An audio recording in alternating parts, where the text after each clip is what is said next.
Bonjour et bienvenue sur le plateau de l'émission Trade ou pas Trade, une émission entièrement consacrée à la bourse en général et au trading en particulier. Cette émission est aussi ce qu'on appelle un document à caractère promotionnel parce qu'on y parlera produits de bourse avec Léa Jézéquel, vendeuse produits de bourse de Société Générale. Alors vous l'avez compris, on va parler trading avec des traders avec au menu cette semaine le CAC 40, l'OPEP+, Tesla, les stratégies long and short, un arbitrage sur LVMH, Brent et Vinci. Voilà, c'est parti. Il ne me reste plus qu'à vous présenter les traders qui sont présents autour de la table avec, pour commencer, Jean-Louis Cussac. Vous êtes formateur et fondateur de la société Perceval Finance. Merci, et trader évidemment. Merci d'être avec nous. Et bonjour Jean-Louis. Bonjour. Mathieu Lebrun, vous êtes responsable de la newsletter SMS Cash Alert. Pour Publication Agora, tout à fait. Publication Agora. Merci d'être avec nous Mathieu. Merci à vous. Dorian Abadi, vous êtes analyste chez Meilleur Taux Placement. Bonjour. Merci d'être avec nous, Dorian.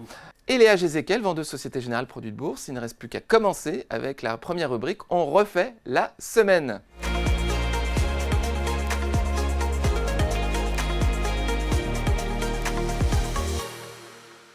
On refait la semaine avec, pour commencer, Jean-Louis Cussac, qui va nous parler du CAC 40. Et de sa tendance. Et de sa tendance, évidemment. Il n'y en a pas. Merci. Il y en a eu la semaine dernière une belle reprise des marchés, bien sûr. Avec l'échéance, on a vu que les considérations techniques restaient extrêmement puissantes. Il y a plusieurs choses à remarquer. C'est que le plus gros volume, c'est vendredi avec pratiquement 10 milliards. Et ce qu'il faut aussi bien regarder, c'est le volume en séance où il se fait 1,5 milliard et au fixing 1,5 milliard. C'est-à-dire qu'en fait, de plus en plus, les Donc 3 milliards, pas 10 considérations... milliards. Ouais, non, mais 3 milliards dans la journée en moyenne. D'accord. Mais vendredi, c'était l'échéance des contrats juin, donc c'était une échéance trimestrielle et il y avait en même temps les ajustements de pondération avec la sortie de Vivendi, l'entrée d'Edenred, enfin il y avait plein Dans des indices de quel type? Indices Eurostoxx, MSCI notamment, Morgan MSCI. Stanley.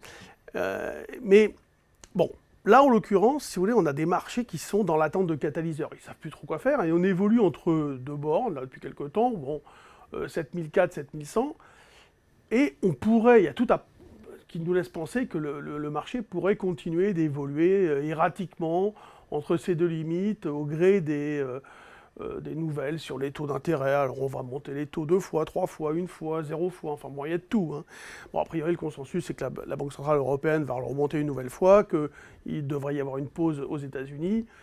L'euro, d'ailleurs, en a profité d'une manière assez spectaculaire, puisqu'il a explosé la semaine dernière, passant de 1,07 à 1,09, et il se maintient depuis jeudi au-dessus d'un 0,9, ce qui est assez remarquable. Donc on voit, c'est l'événement presque le plus important, c'est vraiment cette hausse de l'euro. Donc le marché, difficile quand même de trouver des idées. Donc tout le monde cherche, se dit, voilà, garde un comportement très opportuniste, à essayer de trouver des valeurs en retard. Mais souvent, les valeurs en retard, elles ne veulent pas décoller parce qu'elles ont des raisons d'avoir été en retard aussi. Donc, tout est assez compliqué pour le gérant pour se positionner à un niveau très élevé, 7400, dans un marché qui conserve une structure, si vous voulez, de prix très solide. Même si la volatilité implicite a beaucoup reculé, parce qu'on est passé à une époque, on est allé jusqu'à 20, 23 en moyenne. C'est pas qu'on a des pics à 23, c'est qu'on était même à 20, 22, 23 très longtemps. Et aujourd'hui, on est à 10,5, 11. Donc ça n'a rien à voir. Mais c'est pas pour cela que le marché s'est vulnérabilisé. Si vous voulez, en fait, il faut du temps avant que le marché se vulnérabilise. A priori, c'est même le contraire. Quand les volatilités implicites sont très basses, ça veut dire que finalement, là, il y a une certaine confiance dans le marché. Ou alors, c'est qu'ils ne savent plus trop vers quoi aller, si vous voulez, ou ils n'ont pas trop d'idées de ce qui pourrait se passer. Il n'y a pas de prise de position sur les volatilités, donc effectivement, les volatilités sont basses. Et surtout, aujourd'hui, c'est quoi le risque? C'est quoi? C'est la guerre en Ukraine qui s'arrête ou qui s'intensifie? On a tout payé, on a tout vu. On a vu des rumeurs que ça allait s'arranger. Là, maintenant, c'est fini, mais c'est plutôt des rumeurs où ça peut aller que de pire en pire. Mais voilà, le marché est habitué à tout. Il a tout pricé. Donc, Une résurgence de l'inflation, peut-être? Il l'a pricé aussi. On a eu même des rumeurs de récession. Alors, récession légère, récession forte, très forte, soft landing. On a tout eu. Et les marchés ont évolué au gré de ces menaces d'une manière extrêmement, avec beaucoup de résilience. Donc là, si vous voulez, ils sont dans l'attente d'un catalyseur. D'où pourrait venir la bonne nouvelle ou la mauvaise nouvelle. Il y a plein de possibilités, attention, hein. On n'en manque pas. Mais en tout cas, on ne voit rien à court terme qui pourrait nous permettre de prendre des initiatives importantes. Donc les intérêts de conviction sur ce marché ont beaucoup diminué. C'est normal. Et donc, on se retrouve avec justement des structures de prix et de volume qui montrent que, en fait, quand vous avez autant à 17h35 que durant toute la journée en termes de volume, ça veut dire que, comme à 17h35, il y a beaucoup d'intérêt de construction, c'est-à-dire des ajustements de delta sur les positions d'options, etc. Avant... Les positions de gérants de fonds aussi qui... les gérants de fonds, non. Eux, allocation à la clôture. Ils n'ont pas de raison d'intervenir là, au contraire. Eux, dans la journée, ils pourraient ramasser doucement. Et on voit que ces ramassages, il n'y en a pas vraiment, en définitive. Deux petites questions assez de novices. Pourquoi la résistance, vous la placez à 7400 plutôt que 7600 les plus hauts? Il y a plus d'éléments... Tout simplement parce que c'est le prix actuel. 7006, c'est un peu hors sujet pour l'instant. J'estime que c'est hors sujet. Sur un plan purement graphique, vous voyez qu'en février, on s'est arrêté aussi sur cette zone. Donc on pourrait presque avoir une épaule, une tête, une épaule, qui se dessine. Voilà. C'est une zone d'attention. Vous savez, l'analyse de chartiste, c'est quelque part des règles, mais aussi discrétionnaire dans l'interprétation. Oui, chacun et dans la vision des choses, deux analystes ne verront pas la même chose. Alors on dit qu'il y a autant d'avis que d'analyses techniques, mais vous savez, dans l'analyse fondamentale, c'est le cas aussi. Vous avez sur des dossiers des analystes qui sont spécialistes de la valeur, qui sont positifs, et d'autres qui sont négatifs. Oui. Voilà, ça arrive également. Très bien. Merci. Et donc, je voudrais juste finir sur une chose. Sur les volumes, on fait donc le soir, on fait autant que dans la journée. Avant, on faisait la moitié de la journée. C'est-à-dire qu'on faisait 2/3 du volume, si vous voulez, jusqu'à 17h30, et on faisait 1/3 à 17h35. C'est-à-dire que sur un volume de 3 milliards... Qu'est-ce que ça veut dire, ça? Ça veut dire qu'en ce moment, les intérêts de conviction ont fortement diminué. Voilà, tout simplement. Et on peut penser que sur des niveaux de prix comme 7004, l'idée d'acheter telle ou telle valeur, de faire un choix, est parfois très fortement sanctionnée. Bon, on a tous parlé de téléperformance, beaucoup de gens l'ont conseillé à l'achat, vous avez vu, elle s'est pris une baffe encore gigantesque. Donc, à un moment donné, qu'est-ce que font les gérants? Ils achètent des contrats à terme, des indices, en se disant, de toute façon, mon risque est lissé, il est dilué, et en achetant l'indice, j'achète le mieux, le top du top, les plus belles valeurs. Très bien, très intéressant, merci Jean-Louis. Dorian, vous vous êtes intéressé sur les 2 dernières semaines à l'OPEP, avec une annonce, l'OPEP+, même. L'OPEP+. Effectivement, c'est un peu le fil conducteur, parce que je vous en ai déjà parlé par le On rappelle peut-être ce que c'est que l'OPEP+, par rapport à l'OPEP. En fait, déjà, l'OPEP, c'est le cartel pétrolier. Oui, historique, 74. Composé d'une dizaine de membres. On le voit sur le graphique, c'est singulièrement l'Arabie Saoudite avec à peu près 11 millions de barils par jour, qui est le leader. L'OPEP+, c'est une version élargie, 23 membres, et en tout, ça représente 60% de la production d'or noir au niveau mondial. Et donc aujourd'hui, ce matin, on est avec un élargissement plus particulièrement avec la Russie. Absolument, qui d'ailleurs, la Russie, alors c'est toujours délicat de l'estimer depuis les sanctions occidentales, mais on serait quand même autour des 9, voire 9,5 millions de barils produits par jour. Donc on n'est pas si loin de l'ordre de grandeur saoudien. Donc le leader des alliés, le leader du plus, ce sont les Russes, et le leader de l'OPEC, de l'OPEP, ce sont les Saoudiens. Ce matin, on était à 74,5, peut-être 75 $ le baril de Brent. Clairement, c'est un niveau qui ne satisfait absolument pas le cartel, et singulièrement l'Arabie Saoudite qui a besoin, et qui fait tout pour viser ce plancher-là de 80 $ le baril. Vous avez S&P Global qui estime qu'à 78 $ le baril, le budget saoudien est à l'équilibre. Et ils ont besoin, donc à 80, on commence à faire entrer massivement des devises.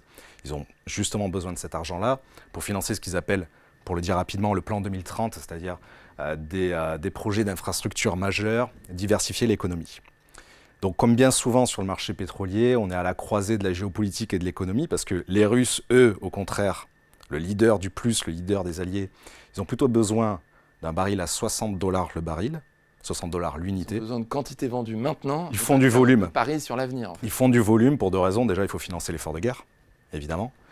Et en plus de ça, les sanctions occidentales ont fait qu'ils ne peuvent pas vendre leur baril au-delà de 60 $. En réalité, ils trouvent plein de moyens de contrebande. Ils ont notamment une flotte maritime fantôme.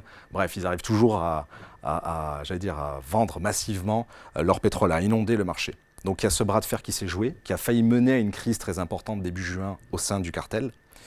Et finalement, les Saoudiens ont un petit peu gagné ce bras de fer en imposant à l'ensemble du cartel, avec quelques rares exceptions, une baisse de production. C'est la 3e depuis novembre 2022. On a eu novembre, on a mai, et là on a le 4 juin à Vienne, où l'Arabie Saoudite non seulement a imposé cette baisse, mais a dit, nous en plus, on réduit notre offre d'1 million de barils par jour à partir du 1er juillet. Alors concrètement, en fait, on passe à 40 millions de barils produits tous les jours, au niveau mondial, enfin au niveau de l'OPEP plutôt, l'OPEP+, précédemment on était à 43. Donc il y a une baisse sur plusieurs mois de 3 millions. Quasiment 10%.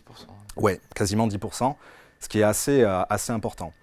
Malgré cette volonté-là, de stabiliser absolument à 80 pour les Saoudiens, on n'y arrive pas. Et on le verra tout à l'heure au niveau du scénario On de explique trading. que finalement, quand on baisse l'offre, quand on baisse la quantité disponible, les prix ont tendance à monter évidemment. Bien sûr, et là la demande ne suit pas forcément. Déjà, est-ce que les Chinois tardent à rebondir au niveau économique malgré la levée de la politique zéro Covid ? Mais il y a quelques indications qui laissent penser quand même qu'on va plutôt sur un rebond. Vous avez notamment l'AIE, donc l'Agence internationale de l'énergie, qui estime que fin 2023, la demande mondiale va atteindre un record historique à 102 millions de barils. Ne serait-ce que par la reprise du trafic aérien et dans une moindre mesure, même si elle est un peu plus tardive que prévu, la reprise de l'économie chinoise. Donc on est dans ce contexte-là et on le verra graphiquement en fait, ça nous entraîne sur un baril de Brent. Un peu comme pour le CAC d'ailleurs que présentait Jean-Louis, c'est-à-dire qu'il y a un range, un rectangle de prix, une oscillation assez régulière en son sein. Et donc il y a 2 bons points d'entrée, certainement un bon niveau de stop-loss et quelques objectifs à aller viser à la hausse et qui sont en fait sensiblement la même chose que j'avais déjà présenté sur votre plateau ces derniers temps. Alors c'est étonnant parce que tout à l'heure, Marc va nous parler... Mathieu, pardon, va nous parler du Brent, hein, c'est ça ? Non, spécialement. Alors, m'affiche est totalement fausse. Plutôt autour de Tesla. On va reprendre tout à l'heure. Brent, c'est bon. Parfait. Mais en tout cas, vous allez nous parler du Brent. Tout à fait. Oui, c'est ça, c'est logique. Merci beaucoup, Je vous en prie. Dorian.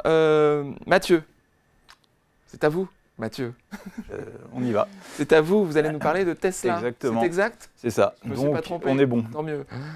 Donc Tesla, je ne vais pas vous refaire le speech de ce que c'est, tout le monde connaît l'activité.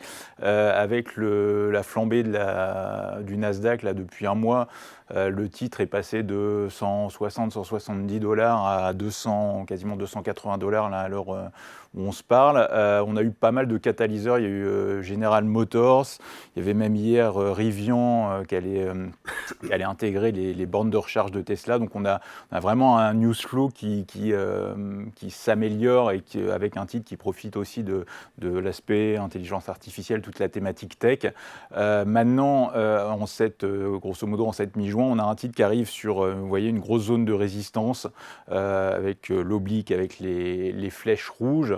Et donc, grosso modo, moi, je pense qu'on a aussi comblé un petit gap qui datait de l'été dernier de mémoire, autour des 260-270 $. Donc, moi, à court terme, je pense qu'on est un peu dans le même principe que sur le Nasdaq. On est plutôt sur des zones de vente sur les cours actuels. Alors, pas forcément pour viser une baisse de 30%, mais je sais pas, une correction de 10%. Vous avez pris position dans votre service ? Je suis à l'instant T sur des puts, effectivement. Voilà.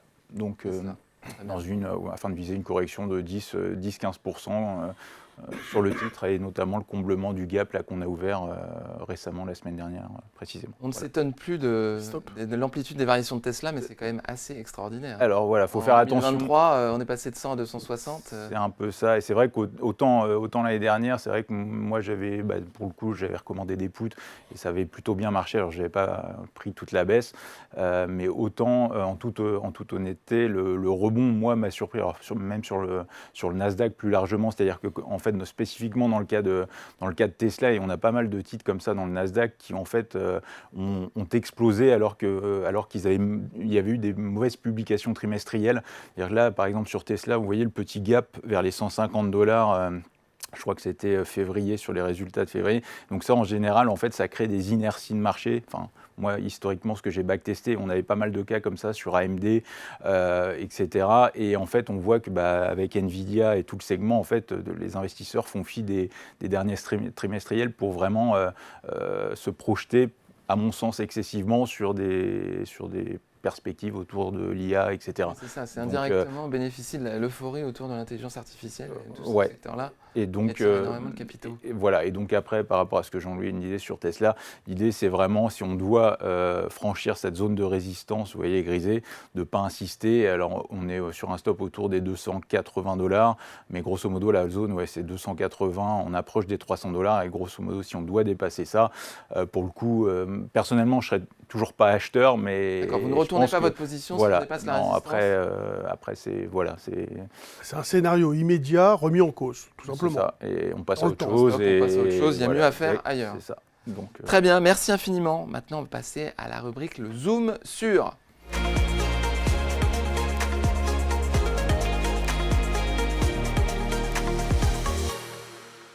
Le zoom sur avec Léa Gézéquel, vendeuse Société Générale de produits de bourse, qui va nous parler des leverage et short. Qu'est-ce que c'est ? Oui, parce qu'on parle beaucoup quand même dans cette émission de Turbo. À ne pas confondre avec les stratégies long-short, pardon. Non, exactement. On y viendra tout à l'heure. Leverage et short. Non, là on parle des leverage and short. Donc les leverage and short, ce sont d'autres produits à effet de levier que les turbos et les varans, qui sont un petit peu plus récents sur le marché français. Donc les leverage servent bien sûr à mettre en place des scénarios de marché haussiers, les shorts des scénarios de marché baissiers. Sachant que ce sont des produits dont l'objectif principal est d'amplifier les variations du sous-jacent à la hausse ou à la baisse. Cette amplification, c'est aussi ce qu'on appelle l'effet de levier ou l'élasticité, et ça peut être favorable ou défavorable à l'investisseur selon la manière dont le marché va évoluer.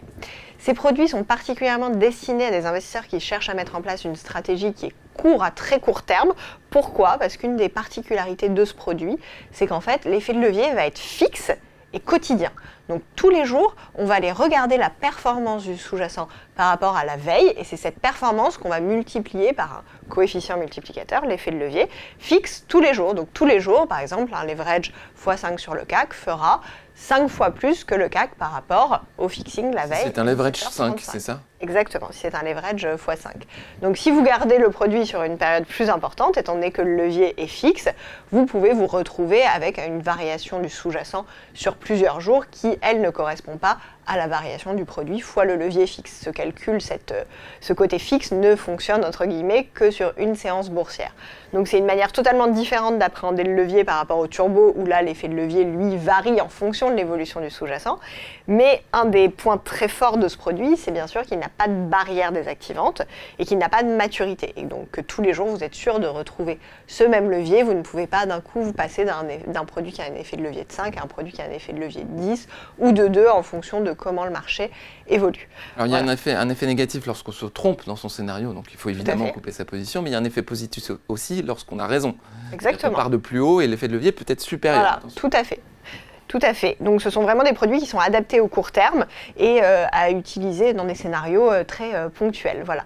Mais je vous invite à venir nous retrouver sur notre stand à la fin du mois, le 26, 27, 28, durant l'événement Bourse au Live, ou premier salon virtuel de la bourse en France, où vous pourrez nous retrouver et éventuellement participer. Poser des questions sur les leverage short. Très bien. Vous y serez, Jean-Louis ? Vous allez participer ? Très bien, on compte sur vous. Je l'ai déjà fait. Bien sûr, vous faites tout. Vous faites beaucoup de présence dans les événements financiers. Merci d'être là avec nous.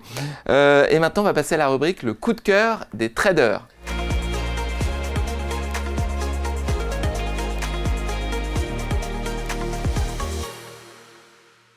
Le coup de cœur des traders, vous connaissez le principe. Chacun des traders assis autour de la table a 1 minute, pas plus, 60 secondes, pour convaincre les deux autres qui auront, eux, la charge de déterminer s'il y a trade ou pas trade en l'exprimant à l'aide de leur petite pancarte. Alors, c'est Jean-Louis qui va commencer, qui va nous parler d'une stratégie particulière, mais j'en dis pas plus. Le chrono est là. 3, 2, 1, c'est parti Jean-Louis. Stratégie d'arbitrage, en effet. Il est compliqué de faire des choix sur telle ou telle valeur, et je me suis dit, pour changer, acheter LVMH, vendre Kering. Donc vous prenez deux valeurs d'un même secteur, vous en achetez une, vendez l'autre, et vous espérez que, évidemment, l'écart se creuse dans le bon sens. L'idée étant que vous gommez quelque part le fait que le marché puisse s'effondrer ou s'envoler. Vous avez ce côté aléatoire qui est quand même atténué sur le fait que parfois les gens se disent mais je ne comprends pas pourquoi ça monte, etc. Là, vous avez bien réfléchi au départ, vous pouvez le faire sur d'autres valeurs, bien sûr. Vous vous dites, bon, LVMH a des très forts atouts, Kering un peu moins. Je vais simplement jouer la sous-performance de Kering par rapport à LVMH. Et ça se fait également sur des paniers de valeurs. C'est vraiment un concept intéressant qui limite les risques. Merci, qui limite les risques, mais les risques sont toujours présents On en sur le reparlera marché après. action, on en reparlera après. Alors, est-ce qu'il y a trade ou pas trade, messieurs? Nous avons un stop et un go. On va commencer par Dorian. Vous n'investissez pas sur un champion de type LVMH contre un autre champion de type Kering, c'est ça? Alors, c'est pas Vous tant allez la me dire, hein. stratégie, plutôt réservée d'ailleurs à des initiés, c'est plutôt le choix des sous-jacents pour une raison strictement personnelle, au-delà de l'aspect stratégique. LVMH, on l'a récemment rentré en portefeuille de gestion active, c'est-à-dire à très court terme à l'achat. Donc jusque-là, vous avec êtes un d'accord? call, jusque-là. Mais Kering, on l'a également en portefeuille sur du long terme depuis plusieurs mois. Donc je me verrais mal dans la situation de dire il faut vendre Kering. Ceci dit, je comprends que l'horizon d'investissement soit très court. Je comprends bien sûr la stratégie, à nouveau plutôt réservée à des initiés. C'est uniquement le choix des sous-jacents qui me dérange un petit peu. Un petit mot sur la stratégie long short, vous l'avez dit, mais ça permet de s'immuniser contre les variations de marché, puisqu'on est à l'intérieur d'un même secteur. Donc l'idée, c'est que LVMH, si le secteur est baissier, baissera moins que Kering, et au contraire, si le marché est haussier, LVMH montera plus que Kering, et donc le différentiel permettra de concrétiser un gain. Mathieu? Vous avez bien résumé la chose. Non, je vous ai coupé l'herbe sous le pied. Ouais, en termes de pair trading, moi je faisais ça antérieurement dans mon ancienne société. Et en gros, l'idée c'est d'acheter le plus fort et de vendre le plus faible. Et c'est ce qu'a dit Jean-Louis, celui qui surperforme a statistiquement plus de chances de continuer à le faire et inversement pour le sous-performeur avec les problèmes intrinsèques de Kering qui est moins dynamique avec Gucci que LVMH. Donc voilà, il y a toute une raison fondamentale qui explique le constat de sur- ou sous-performance. Droit de réponse sur mais en Dorian, fait- mais bon, son frein n'est pas forcément... Je comprends sa position, bien sûr. Alors, il y a, si vous voulez, un consensus très fortement acheteur sur LVMH. Le consensus sur Kering s'est dégradé. Voilà. Alors, c'est pas, attention, c'est pas vendre, etc. Mais on voit beaucoup de gérants, enfin d'analystes qui passent neutre, en effet, Gucci, etc. Bon, donc, au prix actuel, mais on voit que la valeur a pas mal sous-performé. Ça a déjà commencé. Enfin, ce que vous anticipez a déjà commencé. Ah oui, elle a pas mal sous-performé. Ça se voit très facilement. L'idée, c'est de regarder sur un zoom ce qui se passe, par exemple, là, sur l'effondrement du mois de mars 2020. En bleu, en gros, c'est Kering. Et vous voyez que Kering, un peu avant, par rapport à la période que j'ai pris, était au-dessus de LVMH en surperformance, à ce moment-là. Et au moment du crash, vous voyez Kering passe en dessous. Et quand ça remonte, LVMH reste au-dessus avec la reprise du CAC 40. LVMH pèse à peu près 13% du CAC. Kering, 2, quelque chose, 2,3, je crois, un truc comme ça. Bon, voilà, ça, c'est aussi quelque chose d'important. C'est important parce que si le mouvement est haussier sur le CAC, LVMH en bénéficiera plus, non? Pourquoi c'est important? Je pense que oui, à 13% de pondération, c'est sûr qu'elle sera fortement ramassée. Bon, Kering aussi, bien évidemment, mais je pense qu'elle se rapprochera plus d'une performance globale de l'indice CAC 40. À la limite, on pourrait presque dire, à ce moment-là, on achète le CAC et on vend Kering, en disant Kering va sous-performer. Mais comme je pense que LVMH peut continuer de surperformer, il vaut mieux travailler l'une contre l'autre. Très intéressant. Merci beaucoup. Oui, pardon, vous aviez pas fini. C'est important de voir. Donc, sur ce crash, vous avez une perte, évidemment, sur LVMH, mais vous avez une perte encore plus importante sur Kering. Et l'idée, c'est de regarder à long terme. Alors, ce n'est pas du court terme, c'est de regarder à long terme. On n'est pas pressé. Et vous allez voir que petit à petit, c'est le graphique qu'on avait précédemment, l'écart se creuse au profit de LVMH. Et vous captez en fait la différence. C'est ça l'idée, c'est de capter la différence avec un risque de marché qui est quand même pas mal gommé. Je trouve que c'est Vous êtes intéressant. anesthésié contre les risques de marché, effectivement. C'est ce que Quasi. tout Alors à l'heure. évidemment, il peut Si survenir VMH fait plus 3 toujours et quelque chose. il ne fait attention, que hein. plus 2, vous gagnez. C'est pas une assurance tout 1%. risque, mais on diminue très sensiblement le risque de marché. Parfait. Merci beaucoup, Jean-Louis. Dorian, c'est à vous. Allez, Est-ce que vous êtes prêt? je suis prêt. Vous restez dans le même secteur? Le Brent, Brent. le pétrole. 3, 2, 1, c'est parti, on y va. Donc pour rebondir sur ce que je présentais en première partie, voilà, on a ce fameux rectangle de prix, ce range ici en unité temps quotidienne. Concrètement, on a le Brent qui évolue entre 72 et 78 $ le baril, avec 2 gros points d'entrée à l'achat sur 75 et justement ce support des 72. Un stop en dessous à 69,40 sous le niveau symbolique des 70. À très court terme, avec ce PRU, ce prix moyen à 73,50, si on vise simplement un peu en dessous de la résistance, autour des 77,80, 78, on a un potentiel de gain de 6%, qu'on peut évidemment amplifier avec l'effet de levier du turbo. Levier 3, potentiel de gain de 18. Au-delà, mais là, clairement, on sort du cadre, je dirais, du turbo, ou en tout cas de la gestion active de l'investissement à très court terme. Ce sont à nouveau les objectifs des 82,20 et des 86,10 qui pourraient être intéressants. L'idée, c'est qu'on voit qu'il y a des séances explosives à la hausse, très nerveuses ces derniers temps. Et finalement, les baisses, elles, sont beaucoup plus lentes, beaucoup plus contenues. Point final. Je vois que vous êtes très discipliné, vous regardez avec attention le chronomètre que je ne vois pas d'ailleurs, donc ça On m'arrange. fait quoi? On achète ou... Alors, trade ou Voilà. pas trade? Bien sûr qu'on achète. Go, go. Ah bah tout le monde achète. Écoutez, alors pourquoi vous participez à Oh, cette mais- stratégie? L'idée, si vous voulez, c'est d'acheter soit sur le support avec, donc, comme a dit Dorian, le stop juste en dessous, soit d'acheter sur le franchissement du rectangle. En fait, se dessine un rectangle avec 3 points bas, 2-3 points hauts. Et normalement, la théorie, c'est de dire si on sort du rectangle par le haut, c'est un signal d'impulsion à la hausse. Et si on sort par le bas, c'est un signal d'impulsion à la baisse. À cela, à cette analyse technique, Dorian rappelle l'analyse fondamentale qui consiste à dire que On nous a parlé de l'OPEP tout à l'heure. l'OPEP fera tout pour, etc. Donc le biais, on va dire, c'est peut-être qu'à un moment donné, ça sorte par le haut, que les prix montent. En effet, si la Chine finit par prendre des mesures réelles pour doper la reprise, parce que là, pour l'instant, les mesures ont déçu quand même. Oui. Donc, si jamais il y a des choses qui sont mises en place, on peut penser que les États vont continuer de mettre en place des mesures pour relancer l'économie. Donc, les probabilités de sortir par la hausse sont peut-être plus fortes.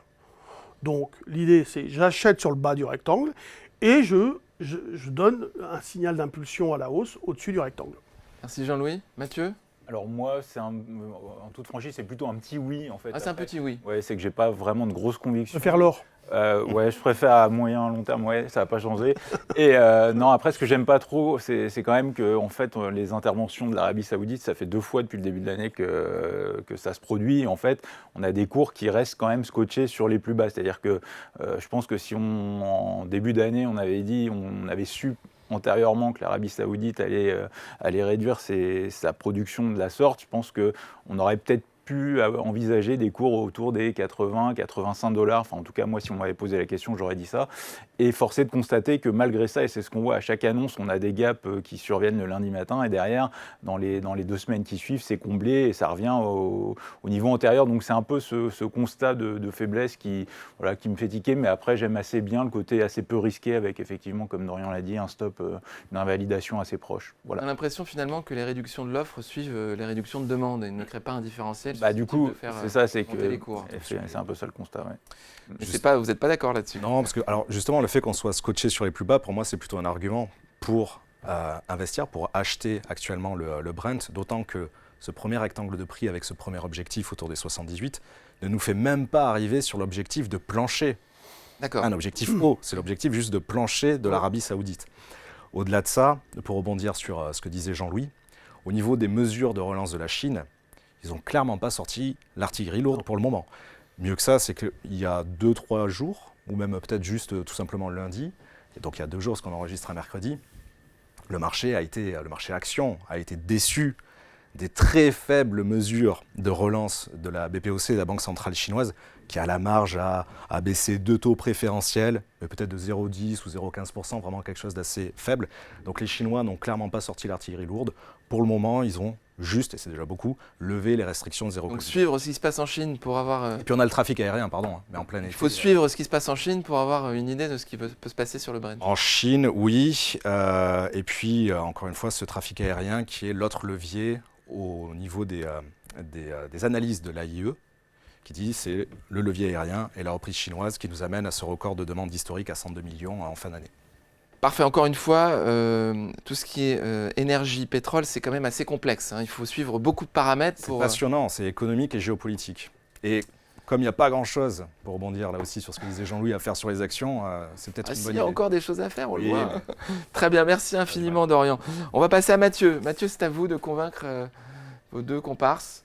Vous êtes prêts? Vous êtes sûr? Je vais essayer. Merci beaucoup. 60 secondes, 3, 2, 1, c'est parti. Alors donc, en l'occurrence, moi, je suis vendeur sur Vinci. Alors idéalement, en fait, à l'instant T, j'ai pas de position, mais je vais rechercher en sursaut là dans le trou de cotation qu'on a ouvert lundi. Trou de cotation qui fait suite à des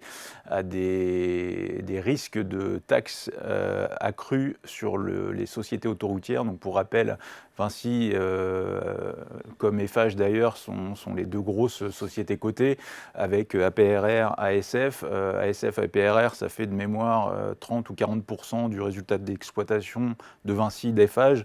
Donc en gros, si on a une hausse des taxes, je pense que c'est typiquement ce qui peut freiner la rentabilité. Et donc qui dit baisse de rentabilité, dit statistiquement baisse de l'action ou du moins sous-performance. Et donc c'est le genre de catalyseur fondamental que moi j'apprécie. Parce qu'en gros, même si on doit avoir un CAC qui remonte vers 7005, 7006, je ne suis pas convaincu que Vinci suive au-delà des 110, 112 euros. Et pour l'été, je m'attends plus à une sortie par le bas du canal, une rupture des derniers points bas et un retour autour des 100 euros. Voilà. Parfait, je crois que vous êtes aussi très discipliné. J'ai Merci travaillé. beaucoup Mathieu. Alors, trade ou pas trade? Pas trade. Pas trade, pas trade. Ah, ça va être le combat des chefs. Alors Dorian, allez-y. Je ne me rends pas compte de l'imminence d'une telle taxe, mais juste avant les vacances parlementaires, je ne pense pas qu'il la ferait passer immédiatement, la taxe sur les super profits.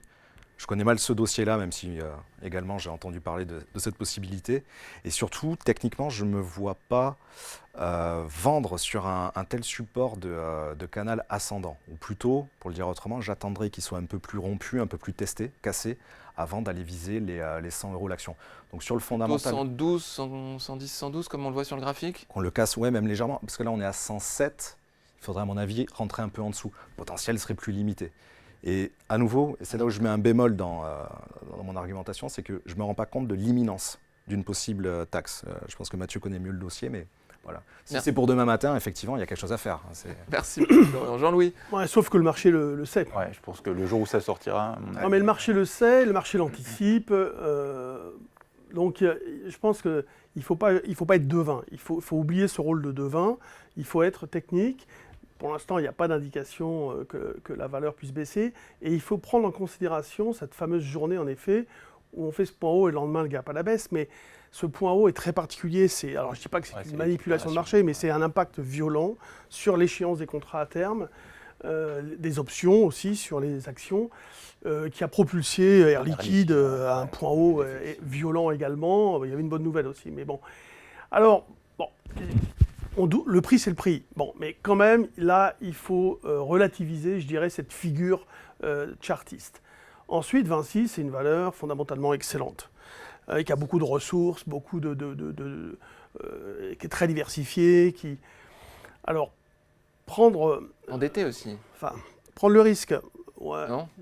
Avec la hausse des taux, c'est pas difficile? Non, je crois pas, mais prendre le risque d'investir sur un scénario baissier alors que le CAC n'envoie pas de signal de baisse, que Vinci n'envoie pas encore de signal de baisse non plus, je trouve qu'il y a peut-être encore une fois mieux à faire ailleurs.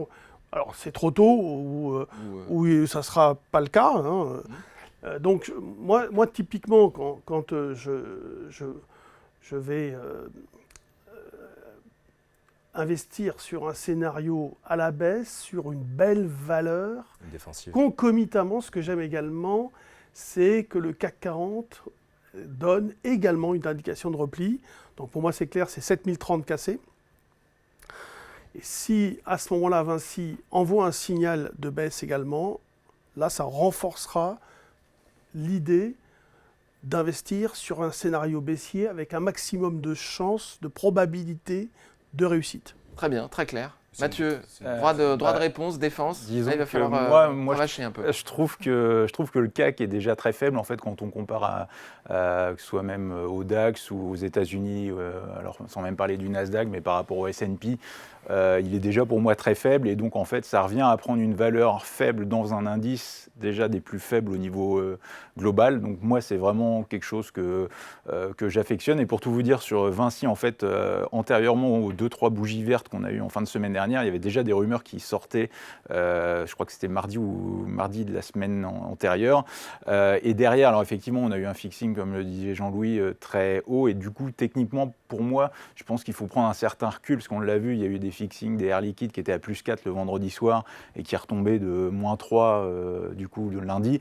Donc en fait moi la zone qui m'intéresse c'est déjà on est toujours en fait grosso modo dans la zone qui m'intéresse autour des 107, 108 de la semaine antérieure et donc voilà, grosso modo chercher à vendre une valeur faible dans un indice qui pour moi est sous-performant, ça fait sens. Alors, excusez-moi, mais je vous prends au mot, valeur faible, c'est quand même le terme est un peu fort. On voit le Alors, graphique, après, on voit les fondamentaux. ouais, vous l'avez dit 2 fois, valeur faible. Non, mais comparativement, en fait, quand on compare, en fait, en termes de, c'est un peu du long short ce que disait Jean-Louis tout à l'heure, c'est que, en fait, quand on peut faire le même constat de LVMH Kering avec le S&P 500 et le CAC. Et en fait, en gros,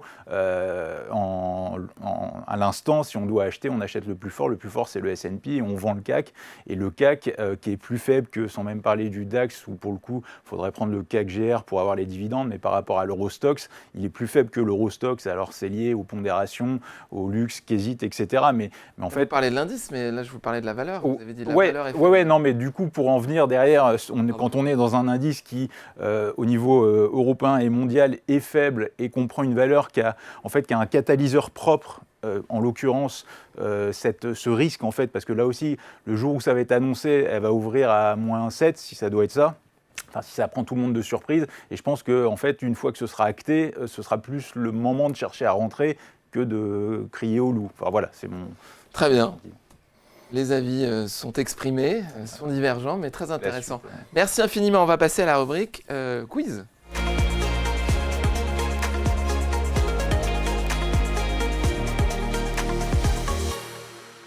La rubrique quiz, à vos marques, c'est parti, avec au menu cette semaine, la finance comportementale.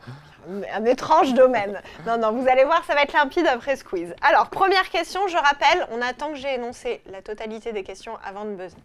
En finance comportementale, qu'est-ce que l'effet d'ancrage ? Est-ce la tendance à faire des choix financiers basés sur les performances passées d'un investissement ? La tendance à se concentrer sur des actions à forte capitalisation boursière ?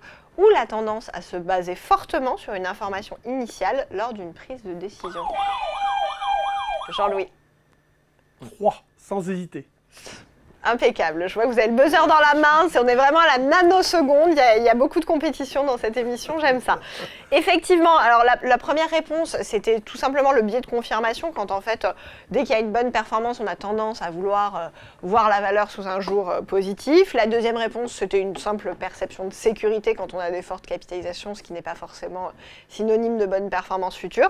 Et la troisième réponse, c'est effectivement le biais cognitif de l'effet d'ancrage. En fait, c'est difficile de se débarrasser de sa première impression, tout simplement. On reste chevillé à son jugement lié à une première information qui fait qu'on a créé en fait une impression sur la valeur, impression d'ailleurs qui est souvent justement élaborée à travers un scénario, mais qui parfois dans le temps n'est plus valide et on a du mal à remettre en question ce jugement qu'on avait fait. Donc déjuger est très difficile pour l'être humain. Deuxième question, 1 point pour Jean-Louis. 1 point pour Jean-Louis. Alors, une question pour les plus jeunes d'entre vous. Qu'est-ce que le FOMO, Fear of Missing Out? Est-ce la peur de réaliser une perte sur l'investissement, la peur de rater une opportunité d'investissement potentiellement rentable ou la peur de prendre des décisions d'investissement? Ah, et appuie avant. Dorian. La 2. Oui, Dorian c'est bien. était au taquet. Je le voyais Au taquet extrêmement sur le concentré. FOMO. Pénalité. Tout à fait. Alors, le FOMO, effectivement, Fear of Missing Out, ça veut dire clairement la peur de passer à côté. Pour de manquer. C'est un terme qui n'était pas du tout lié à la finance au début. Quand je dis c'est pour les plus jeunes d'entre vous, parce que c'est un acronyme assez jeune dans le langage, on va dire, courant. Mais maintenant, le monde de la finance commence à employer ce terme. Et effectivement, c'est l'anxiété de manquer une opportunité. Cette anxiété peut bien sûr amener à des prises de décision irrationnelles et compulsives. Mais c'est vrai que parfois, quand on voit dans la presse, tel actif ne fait que monter, record à la hausse, quelque part, ça déclenche une envie d'en être aussi et de ne pas passer à côté d'un mouvement La baissier. cupidité. C'est un biais comportemental, mais c'est aussi quelque chose qui est constaté de la part des gérants Tout à qui fait. ont besoin de participer à une hausse, parfois sans grande conviction. Ouais. Vous en parliez la dernière fois. Ouais, Le pas fait vraiment pour un c'est gérant pas- d'accompagner sous la pression de ses clients, d'accompagner un mouvement. Ouais, pas trop le gérant, plutôt le spéculateur. Le gérant, il peut avoir l'angoisse de se dire je ne suis pas dedans malheureusement parce que j'avais une idée, une vision trop conservatrice mais trop prudente. Non, il est pas dans la peur de rater, hein, il est dans la peur de constater qu'il est en retard. En même temps, il perd ses clients si Ouais, lui il c'est fait c'est pour froid, ça, alors que mais- le marché a fait Ces clients ont un FOMO par contre. Mais bon, on va mais pas c'est- digresser. C'est ça, c'est Dorian plus l'effet client. En la matière, vous aviez la presse anglo-saxonne en début d'année qui qualifiait le rallye depuis le 1er janvier de pire rallye de tous les temps, ou de rallye le plus détesté de tous les temps par les gérants. Non justifié. Que du FOMO. Ah oui, d'accord, parfait. Troisième question, un point pour Dorian, un point pour Jean-Louis. Troisième question. Quel modèle de finance comportementale explique comment les investisseurs évaluent les gains et les pertes? Est-ce le Capital Asset Pricing Model, le modèle de la sélection de portefeuille de Markowitz ou le modèle de la théorie des perspectives? Vas-y, Dorian. On te laisse. On te Il y a laisse. deux. Non, désolé. Mathieu, Je vais prendre la 1. Toujours pas. C'est la 3. Non, mais ça, il va dire je le savais, je le Ah, savais. j'essaie de- non, mais ça, j'aurais dit 3, je vous le dis. Ah oui, Ah, mais tu te retenais pour les Mais autres. non, non, Mais j'appuie. c'est gentil, Jean-Louis. Ouais, on était. C'est sympa Jean-Louis. On a appuyé en même temps, pratiquement. je Non, pense. alors le premier modèle, le CAPM, c'est un modèle de finance tout à fait classique, absolument pas comportemental d'évaluation des gains et des pertes. Le modèle de la sélection de portefeuille de Markowitz, c'est une théorie moderne du portefeuille, mais qui se base vraiment sur la diversification pour optimiser son portefeuille. Donc on n'est pas trop dans la psychologie et le biais comportemental. C'est donc le modèle de la théorie des perspectives, qui en fait est un cadre conceptuel en psychologie économique qui va décrire comment les gens vont prendre des décisions dans des situations où on doit choisir entre des alternatives qui comportent soit des risques connus, soit des probabilités. Donc comment se fait cet arbitrage? Très intéressant. Et en général, on dit On a envie d'en que savoir l'impact, plus. l'impact du gain, enfin l'impact de la perte est 2,5 fois supérieur à l'impact du gain Mm. C'est-à-dire dans la perception du stress. Il n'y a pas de symétrie effectivement entre les gains et les pertes, ce qui fausse parfois les décisions d'investissement. Très intéressant, la théorie des perspectives. Quatrième question, 2 points pour Jean-Louis, 1 point pour Dorian, 0 pour Mathieu. Mathieu, Allez, allez-y. je soutiens. Quelle est la principale explication de l'effet janvier en finance comportementale?